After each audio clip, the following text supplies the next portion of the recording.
karagatan. Tunay siyang banal at dakila, purihin ang kanyang ngalan. Ang lahat ng nilikha niya'y mabuti, pinagyaman niya ng lubusan. Purihin ninyo ang Panginoon, dakilain ang kanyang ngalan. Purihin siya ay awitan at papurihan magpakailanman. Simulan natin ang ating banal na pagdiriwang sa ngalan ng Ama at ng Anak at ng Espiritu Santo. Amen. Ang pagpapala ng ating Panginoong Hesukristo, ang pag-ibig ng Diyos Ama, at ang pakikipagkaisa ng Espiritu Santo naway sumainyong lahat. At sumayo rin. Mga kapatid, tinipon tayo bilang kaanib ng angkan ng Diyos. Kaya dumulog tayo sa mawaing Panginoon na nagpapatawad ng lubos. Sinugong tagapagpagaling sa mga nagsisisi, Panginoon, kaawaan mo kami. Panginoon, kaawaan mo kami. Dumating na tagapag-aniyayang mga makasalanan ay magsisi, Kristo, kaawaan mo kami. Kristo, kaawaan mo kami. Nakaluklok ka sa kanan ng Diyos Ama para ipamagitan kami. Panginoon, kaawaan mo kami. Panginoon, kaawaan mo kami. Kaawaan tayo ng makapangyarihang Diyos, patawarin tayo sa ating mga kasalanan at patnubayan tayo sa buhay na walang hanggan. Amen. Manalangin tayo. Ama naming mapagmahal, ang iyong mga hinirang na tao ay matiyagamong tinuturuan at maibiging nililingap. Ipagkaloob mo sa amin ang iyong espiritu ng karunungan bilang tugon sa pagdalangin ni Papa San Gregorio na pinangasiwa mo sa iyong sambayanan upang maging kasiyahan kailanman ng mga tagapangasiwa ang pag-unlad ng kawang banal sa isip, salita at gawa sa pamamagitan ni Jesucristo kasama ng Espiritu Santo, magpasawalang hanggan. Amen. Magsiupo muna po ang lahat. Pagbasa mula sa unang sulat ni Apostol San Pablo sa mga taga-Korinto. Mga kapatid, nasasaliksik ng Espiritu ang lahat ng bagay, maging ang pinakamalalim na panukala ng Diyos. Walang nakaalam sa iniisip ng isang tao maliban sa kanyang sariling espiritu. Gayon din naman, walang nakaalam sa mga iniisip ng Diyos maliban sa espiritu ng Diyos. Hindi ang espiritu ng sanlibutan, kundi ang espiritu ng Diyos ang tinanggap natin upang ating maunawaan ang mga kaloob niya sa atin.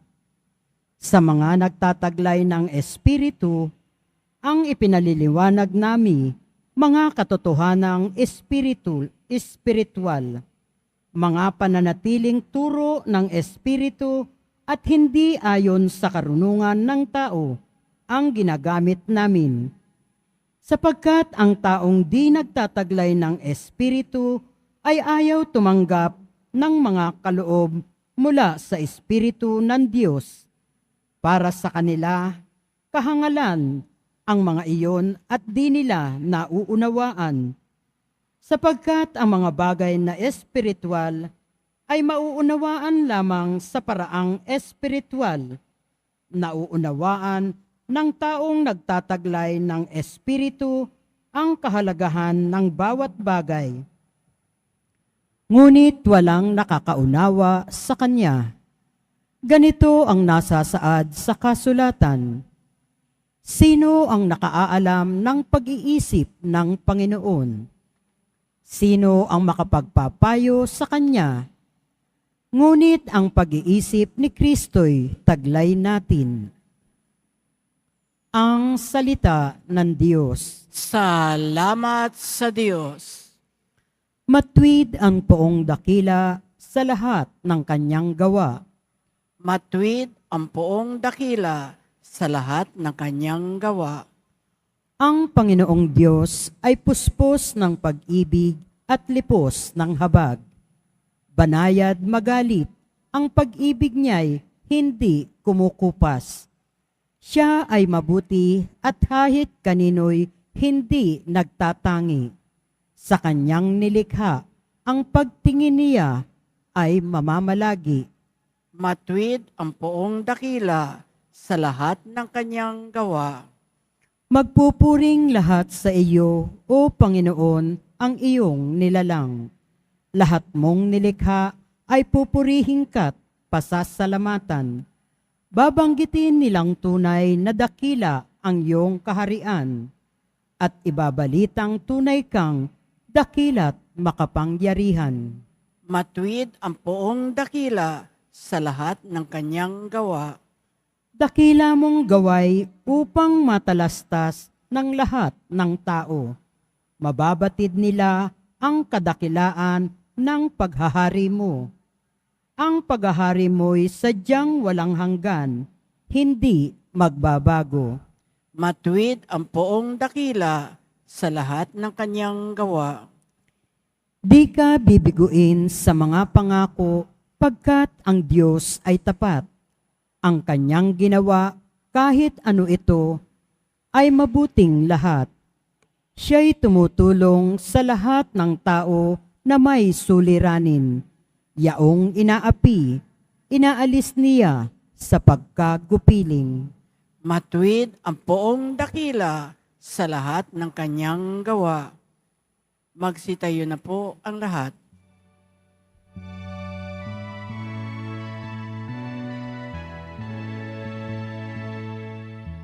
Hallelujah, Hallelujah, Hallelujah, Hallelujah. Narito at dumating na isang dakilang propeta, sugo ng Diyos sa bayan niya. Hallelujah, Hallelujah, Hallelujah, Hallelujah.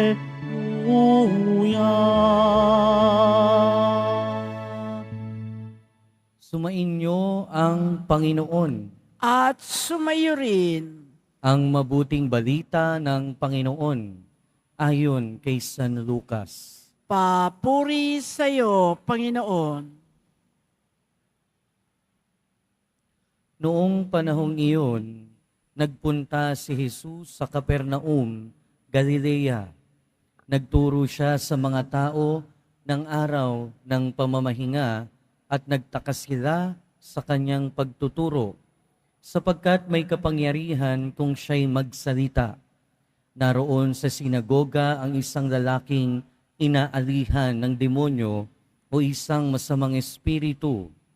Sumigaw siya ng malakas, "Ano ang pakialam mo sa amin, Jesus na taga Nazaret? Naparito ka ba upang puksain kami? Alam ko kung sino ka, ikaw ang banal ng Diyos." Subalit pinagwikaan siya ni Jesus, "Tumahimik ka, lumayas ka sa taong iyan." At sa harapan ng lahat, ang tao'y nilugmok ng demonyo at iniwan ng hindi man lamang nasaktan. Nanggilas silang lahat at nagsabi sa isa't isa, Anong uri ng pangungusap ito?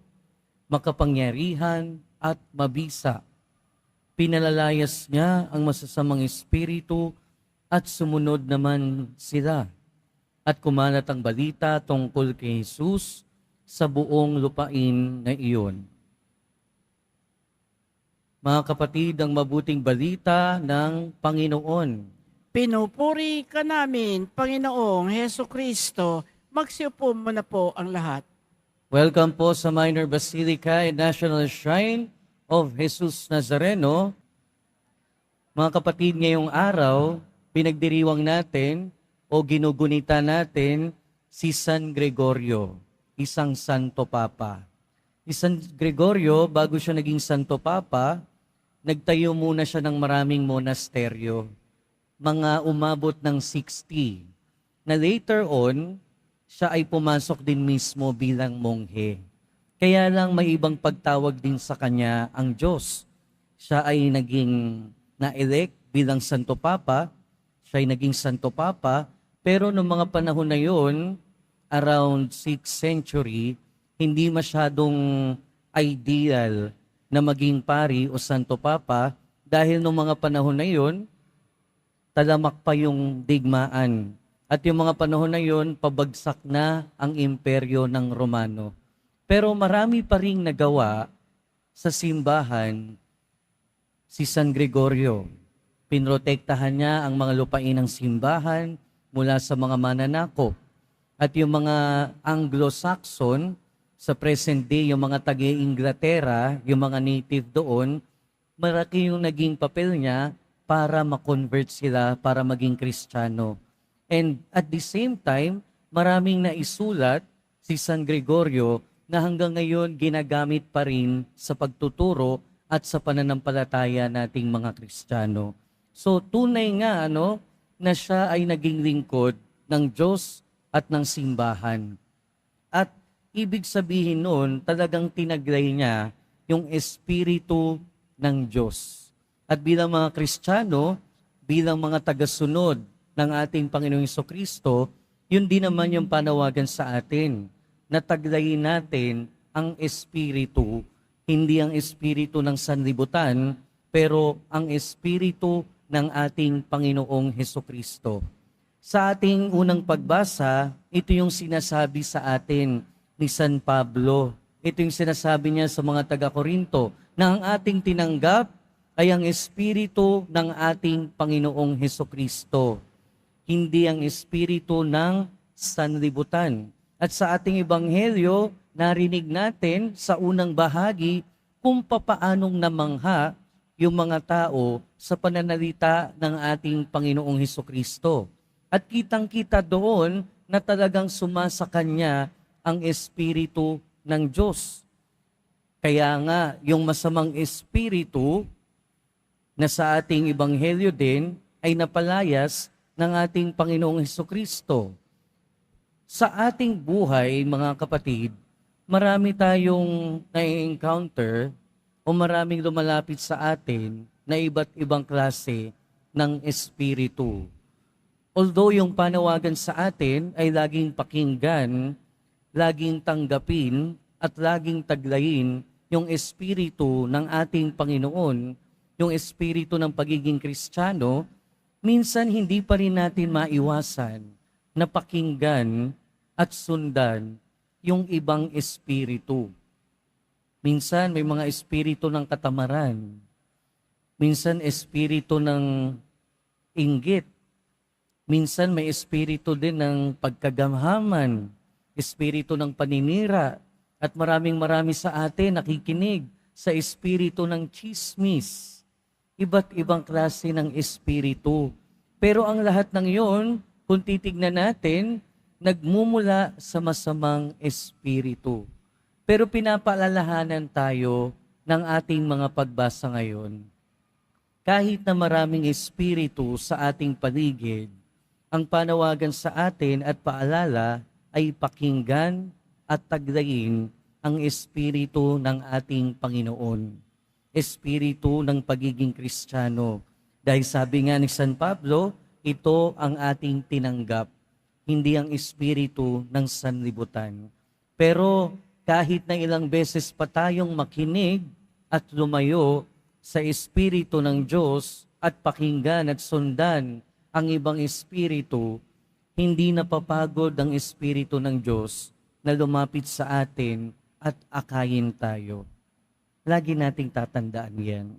Kaya sa pagpapatuloy ng ating buhay, patuloy din nating hilingin ang grasya ng Diyos na ang laging sundan at taglayin ay ang espiritu ng pagiging Kristiyano, ang espiritu ni Kristo. Magsitayo na po ang lahat.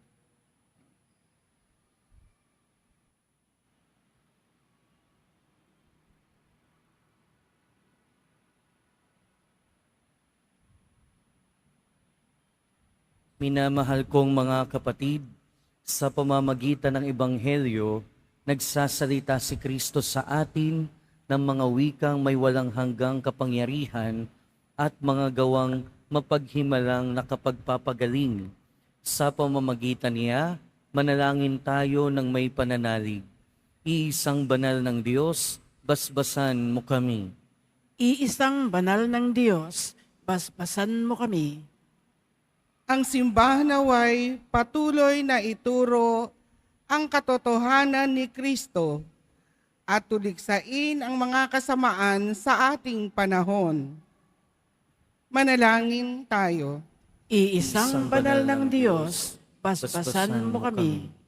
Ang mga pinuno ng mundo naway itaguyod ang kabutihan sa kani-kanilang gobyerno at maging masidi sila sa pagpuksa ng kasamaan sa kanilang mga lipunan na kanilang sinumpaang paglingkuran. Manalangin tayo. Iisang banal ng Diyos, basbasan mo kami. Tayo naway hindi manghinawa sa ating pananalangin upang hindi manaig ang mga masasamang espiritu sa ating buhay. Manalangin tayo. Iisang banal ng Diyos, basbasan mo kami. Ang mga may sakit at mga nagdurusa, naway mapalaya sa kanilang mga paghihirap.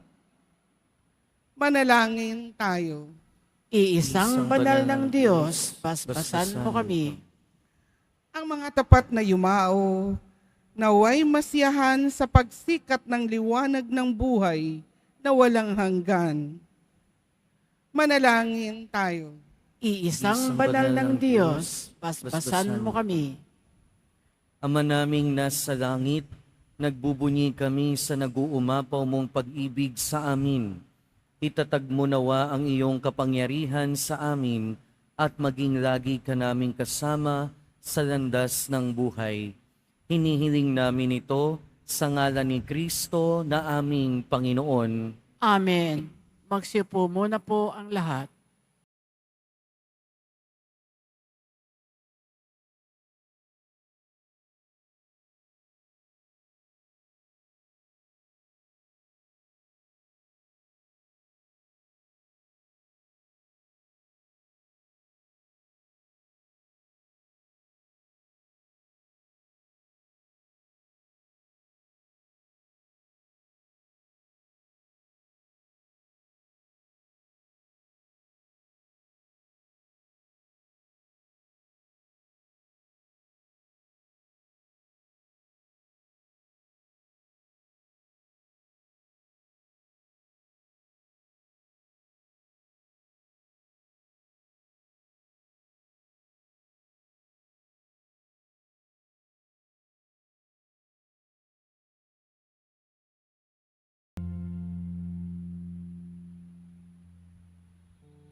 Magsitayo na po ang lahat.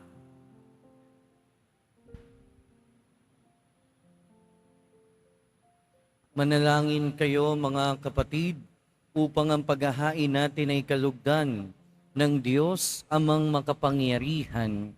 Tanggapin nawa ng Panginoon itong paghahain sa iyong mga kamay sa kapurihan niya at karangalan sa ating kapakinabangan at sa buong sambayanan niyang banal.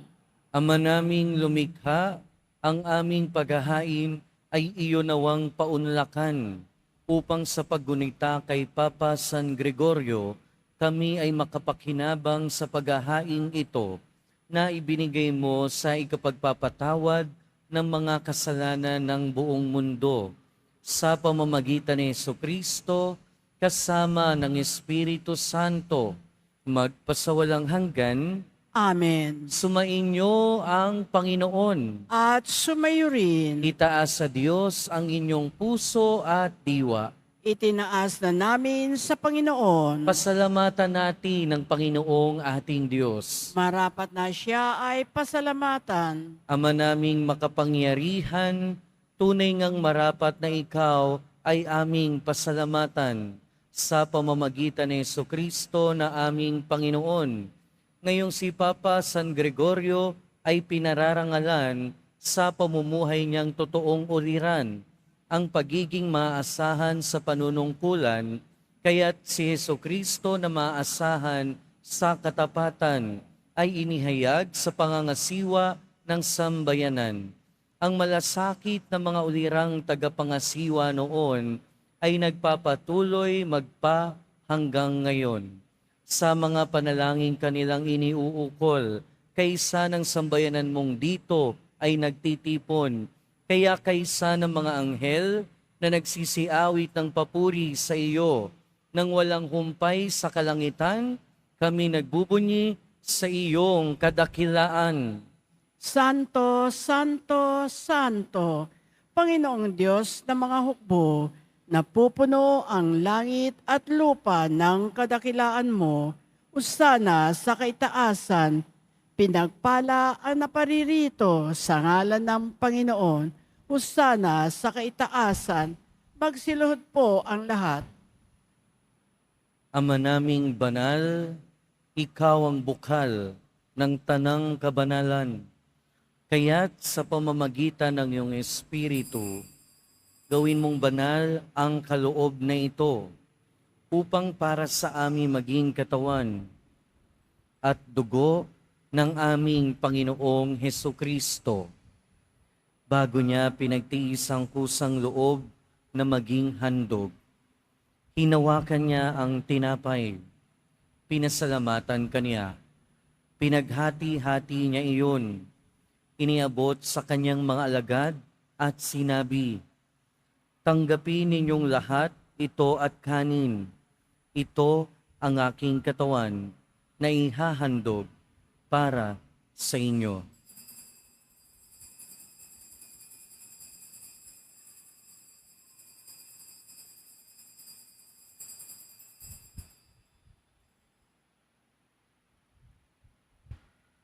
Gayon din naman noong matapos ang hapunan, hinawakan niya ang kalis.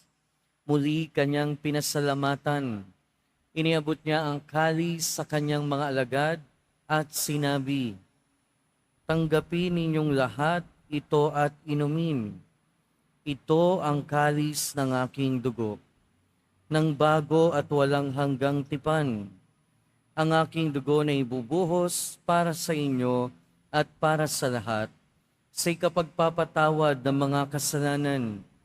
Gawin ninyo ito sa pag-alala sa akin."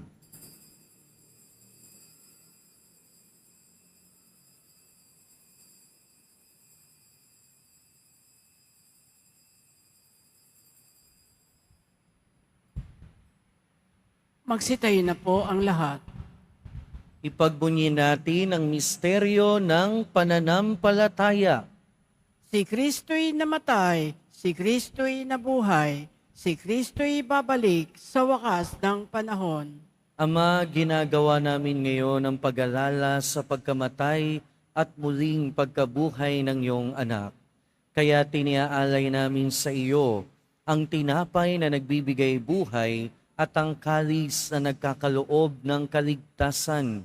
Kami nagpapasalamat dahil kami iyong hinarapat na tumayo sa harap mo para maglingkod sa iyo.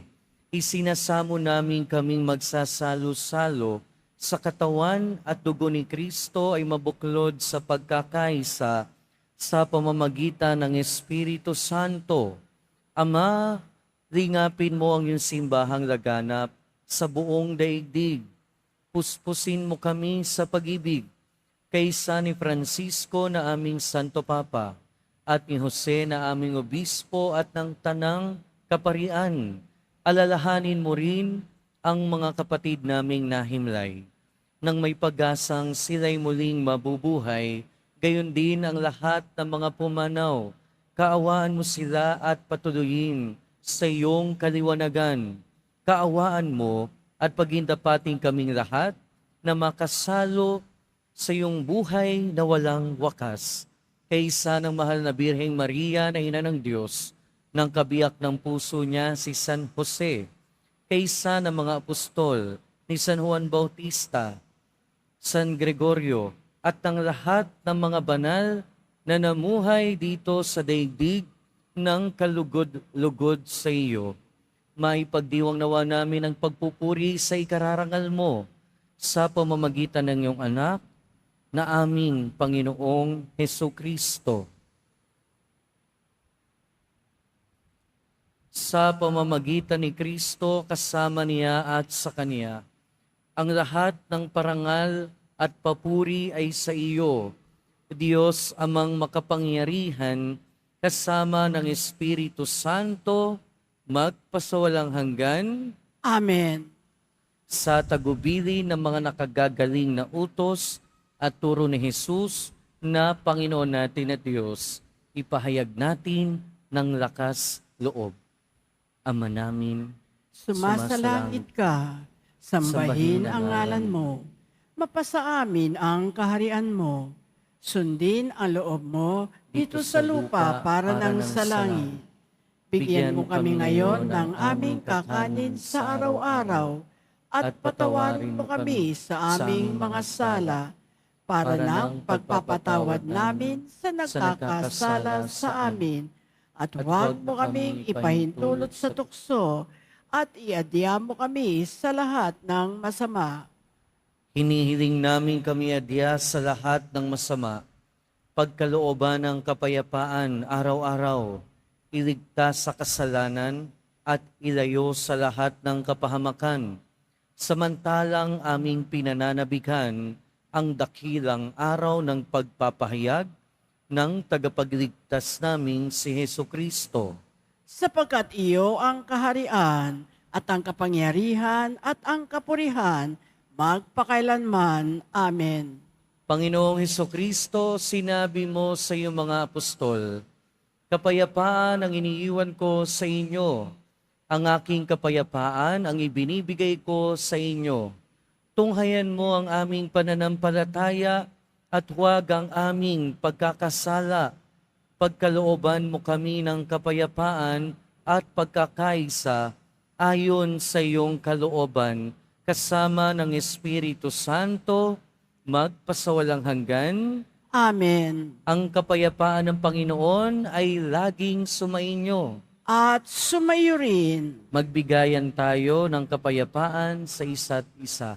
Peace be with you po.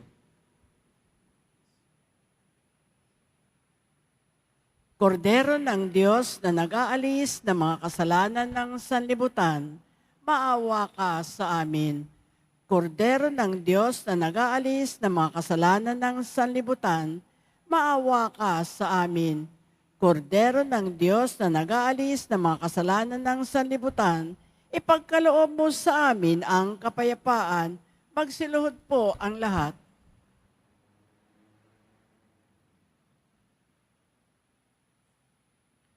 Ito ang kordero ng Diyos. Ito ang nag-aalis ng kasalanan ng sanlibutan. Mapalad ang mga inaaniyahan sa kanyang piging. Panginoon, hindi ako karapat-dapat na magpatuloy sa iyo, ngunit sa isang salita mo lamang ay gagaling na ako.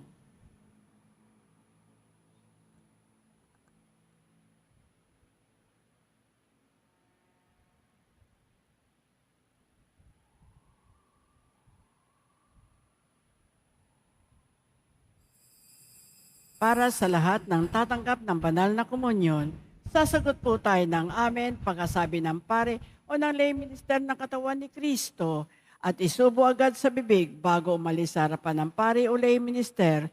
Sumunod po tayo.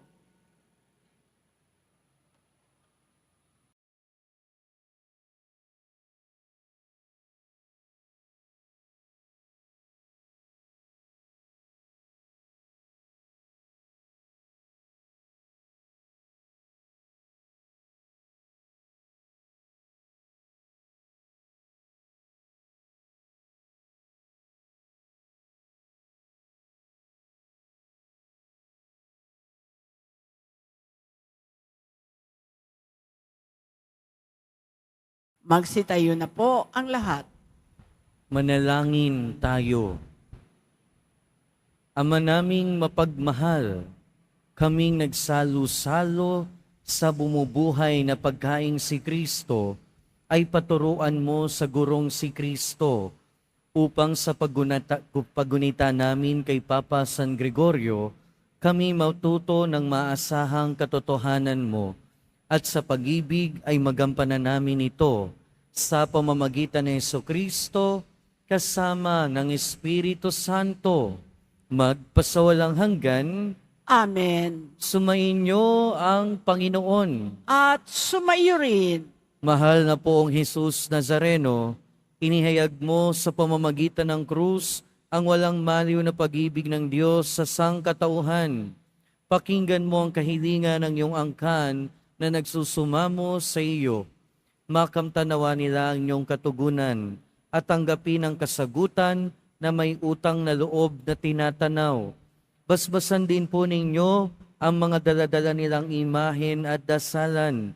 Sa pamamagitan ng bendisyon na ito, naway maalala nila ang mga pangako nila noon sa binyag, na ikaw ang kanilang iibigin at paglilingkuran bilang Panginoon, magpa sa walang hanggan. Amen. At pagpalain kayo ng makapangyarihan at mapagmahal na Diyos, ng Ama at ng Anak at ng Espiritu Santo.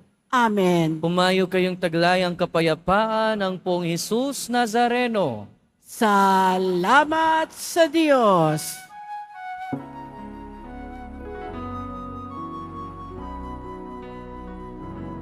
Nuestro Padre Jesus Nazareno, sinasamba ka namin, pinipintuho ka namin, aral mo ang aming buhay at kaligtasan.